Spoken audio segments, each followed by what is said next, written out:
As part of infant mental health and what we do, the most important part is building up the relationship. So we always say to mothers, it's a bit like we take your hand and we walk alongside.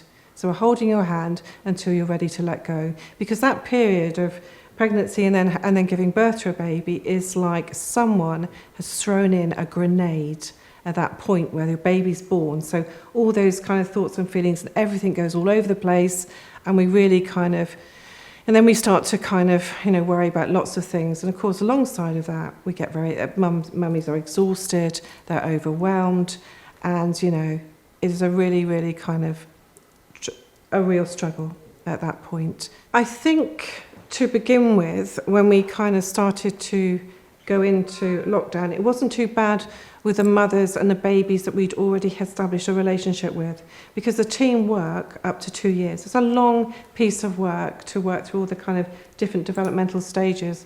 But when you had the privilege of building up a relationship in the beginning, I suppose that ability to use Zoom and other video ways of working with a mother was reasonable for those parents because they'd already had a relationship, so they knew who you were.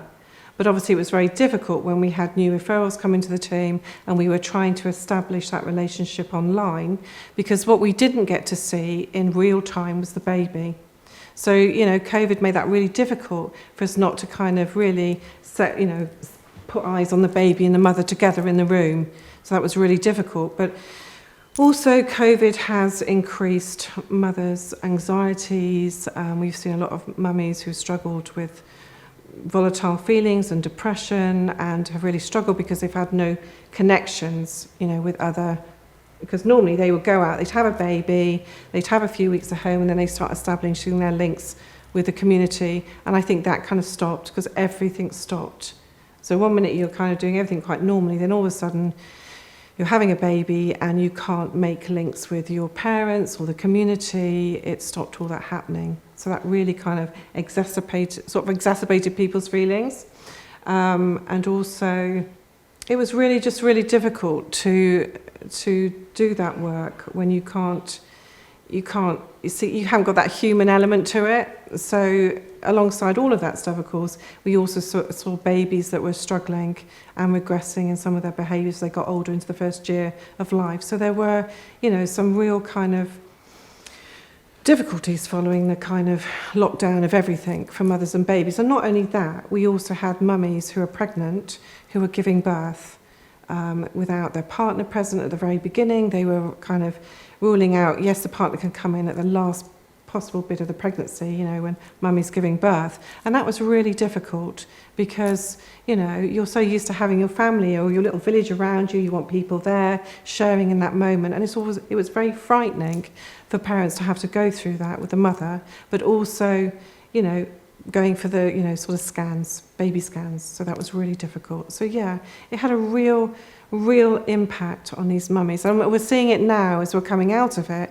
There are some of our mothers who are really struggling to come out of the house because they're scared. They're still very scared. Well, I think it really is important in working in mental health services to actually get a sense of where we come from. So thinking about early beginnings and how our brain is shaped from relationships and environment. And I think it's really important for people to understand where it is that we come from. Because babies are born and wired to connect. They make, millions of neurons connections, neuronal connections. And actually, the most important thing is, I think, with thinking about Awareness Week, is that we also have to take into consideration where the sort of transgenerational transmission of trauma. So thinking about our grandparents, our mothers, how we, all of those things are really important when we begin to think about the importance of baby brain development in a relationship with a mother. There's so much information for parents, but I think it's really difficult for lots of parents to access because they think they're the only one. And I think it's not until you try to reach out that you realise that you're not on your own, because it is such a difficult time, and it's such a time of, lots of messy feelings, feeling overwhelmed, tired, your baby's not feeding. So all those things kind of add to the mix really when you're really struggling. I think it's difficult again for mummies to try and access, but the most important thing, of course, is trying to make a connection with another person to talk about these things. So we talk about like a village around the mummy and the baby, because we're also very reliant on our grandparents, our own mothers, our partners, but also trying to help them access services like ourselves. I mean, they can always go to their doctor's GP, or sometimes it comes through a midwife to our service, or the health visitor.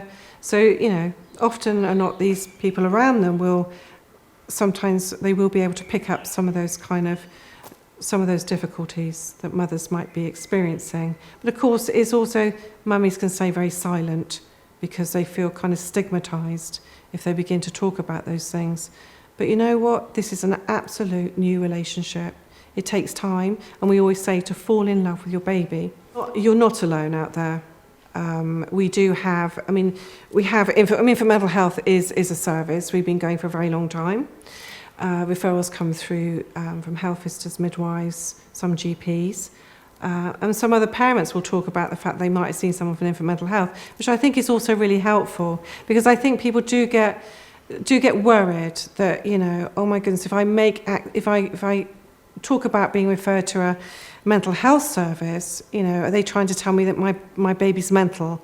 Well, that isn't the case at all. What we're saying is that sometimes when we carry things from the past, we struggle with depression or anxiety, that we've been traumatised, then sometimes that gets messy and gets caught up with our baby.